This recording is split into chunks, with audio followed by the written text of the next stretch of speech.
कुटुंबाची हीच मागणी आहे की ही आत्महत्या जे सर्व ठरवतात हे चुकीचं आहे। आत्महत्या नसून ही हत्या आहे।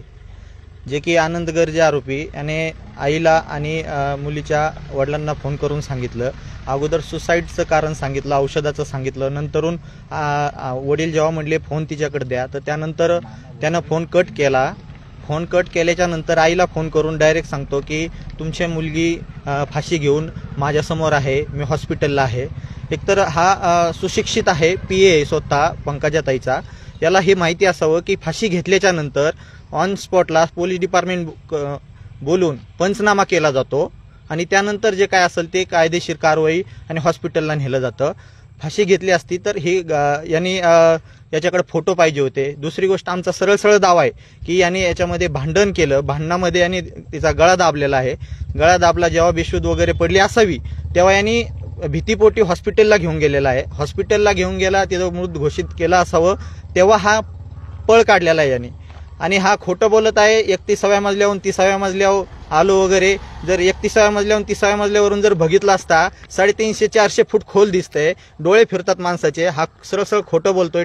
त्या ठिकाणी टूल मांडलेला आहे, दुसरी चावी असते रूमची, चावी असताना देखील याला टूल हे करून टूलच्या वरती जर अंतर बघितलं तर त्याला चढण्याचं तुम्ही व्हिडिओ मार्फत सर्व पाहिलेलं आहे। कमीत कमी 15 फूट आहे। आता याचा कोणता मोठा हात आहे असा की 15 फुटापर्यंत याचा हात पोहोचू शकतो किंवा हा उंच चढू शकतो? हे सरसर या ठिकाणी पुरावे, फेक पुरावे गोळा करण्याचं कारण आहे याचं। आणि हा पळती भूमिका करत आहे, लपून बसून बाईट देत आहे। ही पूर्णपणे बाईट चुकीच्या देत आहे आणि स्वतः आत्महत्या असं सगळं जगाला सांगत आहे। आत्महत्या नसून ही हत्या आहे।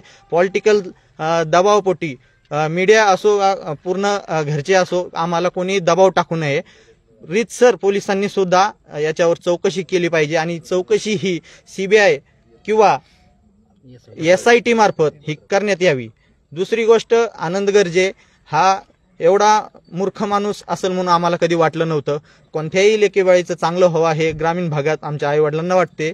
त्या अनुषंगाने याचं आम्ही लग्न आमच्या मुलीचं लावून दिलं। आमची भाची आहे। यानंतर यांनी जे त्रास चालू केल्याच्या नंतरून वारंवार कळवलं आईवडिलांना। आईवडिलांनी समंजस भूमिका घेतली, नवीन होईल, हे होईल, ते होईल। त्यानंतर यांनी ब्लॅकमेल करण्यास सुरुवात केली, तू जर असं केलं तर मारेल, हे करेल, ते करेल, म्हणून गौरीनं कोणाला जास्त सांगितलं नाहीये। गौरी ही आत्महत्या करणारी मुलगी नव्हती, स्वतः डॉक्टर होती पेशाने। डॉक्टर हे इतरांना वाचवतात, ना की आत्महत्या करतात। इने गौरीच्या बाबतीत जो काय निर्णय हा सांगत आहेत आत्महत्या नसून ही हत्या आहे, याची कठोर आणि कायदेशीररित्या पूर्णपणे चौकशी व्हावी। माननीय पंकजताई मुंडे मंत्री यांना सांगणं आहे माझं, तुमचा PA म्हणून तुम्ही त्यांना दडपवू नका, लपवू नका। आम्ही गोपीनाथ मुंडे साहेबांना देव्हाऱ्यात पुजतो, आमचं सुद्धा तेवढंच प्रेम आहे। तुम्ही आम्हाला एक आपुलकीने जसं साहेबांना आम्ही मानतो तसं तुम्ही आम्हाला आपलं माना आणि या लेकीला न्याय द्यायचं काम करा। तुमच्या कुटुंबावरती आता दबावाचा विषय म्हटले, राजकीय दबाव, नेमकं कोण दबाव आणण्याचा प्रयत्न करते? आणि सरळ काल अंत्यविधी झाला। अंत्यविधी झाल्याच्या नंतर ठीक आहे, थोड्या रागाच्या दृष्टिकोनातून सर्व म्हटले की दारापुढंच अंत्यविधी करायचा आहे, लाकडं आणून वगैरे। दोन्ही पण परिवाराच्या वतीनं समंजस करून थोडं अंतर त्यांच्या हिशोबाने स्वतः त्यांनी थोडं लांब अंतरावर करा म्हणून सांगितलं। जेव्हा त्या ठिकाणी लाकडं वगैरे टाकण्यात आले त्यानंतर बॉडी त्या ठिकाणी उचलून त्या ठिकाणी मांडण्यात आली। तिथून पुढे सुद्धा बॉडीची विटंबना करतायत हे लोक। तुमची बॉडी घेऊन माहेरी घेऊन जा म्हणतायत, इथं नाही पलीकडे दुसऱ्या रानात हे करा म्हणतायत। म्हणजे सरळ पाणी पाजायचं म्हणलं तर पाणी पाजायला कोणी येत नाहीये समोर।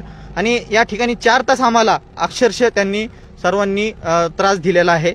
4 तास आम्हाला त्या ठिकाणी अंत्यविधी करता आलेला नाहीये आणि बाजूला घेऊन त्यांच्या स्वइच्छेनुसार सुद्धा अंत्यविधी करायचा म्हटलं तरी ह्या लोकांनी माहेरी वगैरे घेऊन जा असं हे झालेलं आहे। त्या ठिकाणी पोलीस डिपार्टमेंट सुद्धा पाहता शांत बसलेलं होतं। आम्ही एवढे वेडे नव्हतो, आम्ही एवढे हे नव्हतो की आम्ही मारायला यांना सुटणार। पोलीस डिपार्टमेंट सुद्धा त्यांच्या बाजूनं त्या ठिकाणी होते।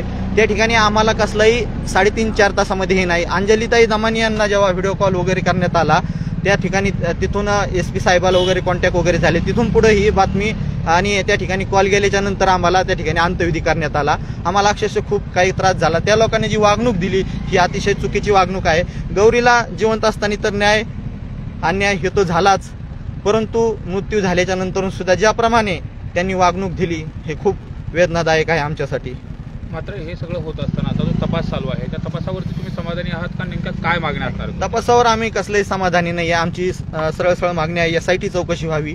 यामध्ये माननीय ताईसाहेबांनी क्लिअर खट सांगावं की माझा PA असला तरी याच्यावर कायदेशीर चौकशी व्हावी, याच्यावर कायदेशीर जो काय कठोर भूमिका व्हावी.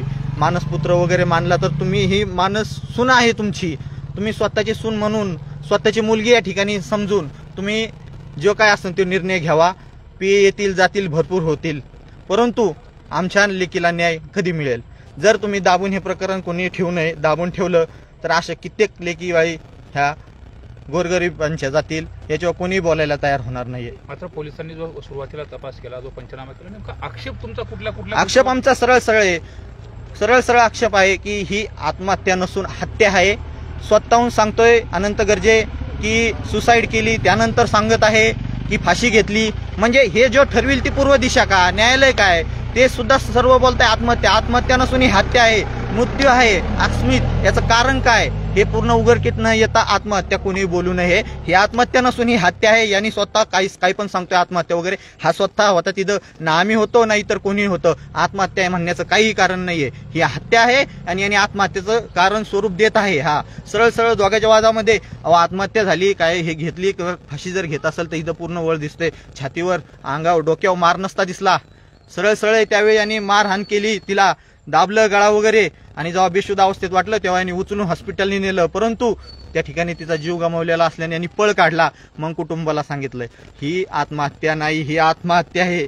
पूर्ण महाराष्ट्राने याच्यावर विरोधी पक्षाने माननीय मुख्यमंत्री साहेबांनी याच्यावर योग्य ती दक्षता घेऊन योग्य ते निर्णय करावे, हात जोडून विनंती. दोन आरोपीच्या संदर्भामध्ये जे सांगितलं गेलं की आता आईने सुद्धा सांगितलं की दोघा जणांची नावं काही वगळली गेली किंवा वकिलांनी जे होय, सांगितलं फक्त अनंत गर्जेंना अटक झालेली आहे, शीतल गर्जे अटक नाहीये, शीतल आंधळे, आणि त्याबरोबर आनंदचा भाऊ हा देखील अटक नाही. आनंदचा भाऊ आणि आनंद ही जॉईंट फॅमिली एकत्र राहत होते, गौरी गर्जे, आनंद आणि हे यांनी आमचं सरळ म्हणणं आहे की ह्या तिघांनी मिळून गौरीचा या ठिकाणी गळा आवळून किंवा कोणत्याही शस्त्राने हत्या करण्यात आलेली आहे. आणि पॉलिटिकल ताकद पॉवर तिला सारखा टॉर्चर करत होता, माझ्याकडे हे, माझ्याकडे ती पॉवर हे, मी काही चालू देणार नाहीये, तिला टॉर्चर करत होता. त्या अनुषंगाने ती गप्प बसली, कारण आपले वडील आई वडील लहानाचं मोठं आपल्याला केलंय, गोरगरीब घराण्यातून आहे, शेतकरी आहे, आपलं काय चालेल याच्या पुढं म्हणून शांत होती. परंतु त्याने एवढा फायदा घेतला. जेव्हा तिचं कागदपत्र वगैरे तिला सापडले घर एक्सचेंज करता वेळेसला, तेव्हा त्याच्यात सरळ किरण नावाची जी महिला आहे, तिचं गर्भपात करता वेळेसचे डॉक्युमेंट वगैरे आहेत, ते डॉक्युमेंट आहे. हे आरोप करत नसून आमच्याकडे पुरावा आहे, आम्ही पुरावा दाखवू शकतो, हे आम्ही आरोप नाहीये. आणि तुम्ही सर्व मीडियाने सुद्धा त्याची दखल घ्यावी. ही आरोप नसून पुरावा आहे, सरळ आहे. आणि वकील काय म्हणतो आरोपीचा की हे आई वडिलांना माहित असते. अरे तुझी जर मुलगी अशी असती तू दिली असती का? जर एखाद्याने अगोदर लग्न किंवा असे काय मॅटर असतील तर तू देशील का तुझी मुलगी? आम्ही सुसंस्कृत आहोत, वडील डॉक्टर आहेत, आई सिस्टर आहे, भाऊ पण डॉक्टरकीचा अभ्यास चालू आहे, स्वतः डॉक्टर आहे, पेशाने 1 लाख रुपये पगार आहे, 50-60 लाख रुपये खर्च करून हे केलं. आम्हाला काय दुसरी ठिकाणी द्यायला जागा नव्हती, आम्हाला सरळ फसवण्यात आलेलं आहे. मध्यस्थी हो कोणी असो, याने आम्हाला पूर्वकल्पना कोणतीही दिलेली नव्हती. सगळं मुलगा चांगला आहे म्हणून एवढं सांगितलं होतं. त्या अनुषंगाने आम्ही लग्न केलं. लग्न केल्याच्या नंतर कोणत्याही आईबापाला लेकीचं वाटतं की संसार सुखाचा व्हावा, आपल्या लेकीला थोडं दापत असतं. हे दापत असतानाच आज गौरीचं बघितलं तर आत्महत्या करण्याजोगती मुलगी नव्हती, स्ट्रॉंग मुलगी होती, स्ट्रॉंग. ती इतर पेशंटला वाचवत होती, ती स्वतःहून आत्महत्या करणाऱ्यातली मुलगी नव्हती.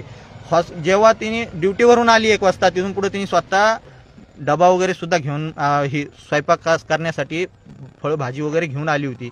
म्हणजे सांगायचं तात्पर्य एकच आहे, ड्युटीहून येताना नवऱ्याची जेवणाची त्याची सोय करणारी मुलगी येऊन स्वयंपाक वगैरे करायचा, ती मुलगी आत्महत्या कशीच करू शकते?